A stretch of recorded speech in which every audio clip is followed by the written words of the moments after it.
Muito bom dia para você, meu irmão, minha irmã. Nosso evangelho de hoje está em São Marcos, capítulo 12, dos versículos 1 ao 12. Naquele tempo, Jesus estava falando com os sacerdotes, mestres da lei e anciãos, e começou a contar histórias, as famosas parábolas. E a primeira dessas histórias foi a seguinte: um homem plantou uma vinha, cercou-a, fez um lagar, ou seja, uma vala em volta, e construiu uma torre de guarda. Depois arrendou essa vinha para alguns agricultores e viajou para longe. Jesus continua a história dizendo que, na época da colheita, ele pediu ao empregado, esse dono dessa vinha, pediu ao empregado que fosse até lá conversar com os agricultores e receber a sua parte na colheita. Mas aqueles agricultores, para quem aquele homem tinha arrendado a terra, tinha deixado a responsabilidade de cuidar da plantação, pegaram esse empregado e bateram nele. Mandaram ele de volta sem nada. Ele mandou outro empregado. E aconteceu a mesma coisa. Jesus diz que bateram na cabeça dele e o insultaram. Mandou ainda outro, que recebeu o mesmo tratamento. Então ainda restava o seu filho. E ele pensou, se eu mandar meu filho, eles vão respeitá-lo. Mas foi ao contrário. Os agricultores disseram, como esse é o herdeiro, vamos matá-lo e a herança ficará para nós. Então agarraram o filho, mataram, jogaram para fora da vinha. Jesus então vai falar, na continuidade dessa história, sobre a pedra que os construtores deixaram de lado, rejeitaram, que tornou-se a mais importante, segundo inclusive estava escrito nos livros sagrados dos judeus. Isso foi feito pelo Senhor, ele diz. Então, logo após Jesus terminar essa história, aqueles homens quiseram inclusive prendê-lo por conta disso, mas ficaram com medo da multidão. Essa história de Jesus traz várias imagens, vários personagens aqui que aparecem claramente na história bíblica, como por exemplo, a imagem da vinha. A vinha representa o povo de Deus, que ele escolheu e formou com tanto cuidado. Pode ser Israel, pode ser também a igreja.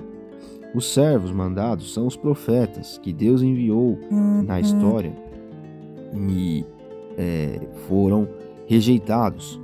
O filho, claro, é o próprio Jesus, e o dono da vinha é Deus. Então, tal como os profetas foram rejeitados, assim também Jesus foi rejeitado e morto.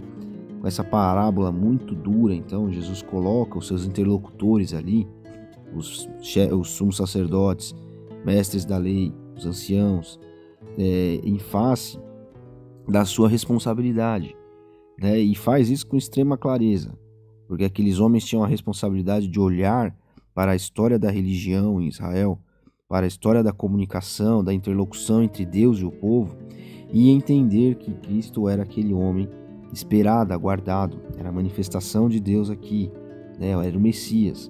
Mas essa preocupação de Jesus e essa avaliação que ele faz aqui não vale só para aqueles homens que o rejeitaram naquele momento, e sim para todos os tempos. Ainda hoje, Deus aguarda, espera e tem expectativa sobre os frutos da vinha, daquelas pessoas que ele enviou para trabalhar na vinha. Somos todos nós. Nós estamos na vinha. Nós somos a vinha e ao mesmo tempo somos os trabalhadores da vinha, nós que somos a igreja.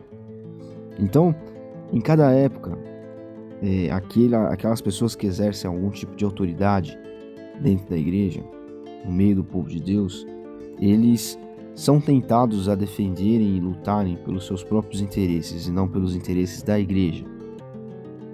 E quando nós estamos conectados a Cristo e no seu serviço, nós não buscamos os nossos interesses, nós buscamos os interesses dele.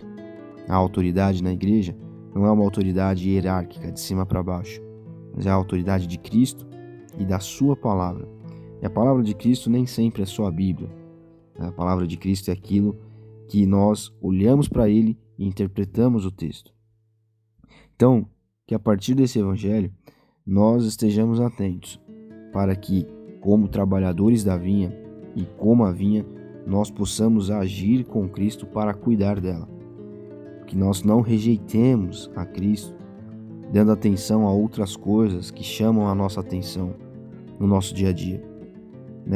Há ídolos que nós podemos criar no nosso coração, na nossa vida, deixando de lado a autoridade de Cristo na nossa vida. E que nós possamos sempre ter em mente que o nosso principal trabalho aqui neste mundo é pela difusão, de alguma forma, pela difusão, pela expansão do Evangelho. Deus abençoe você. Até amanhã.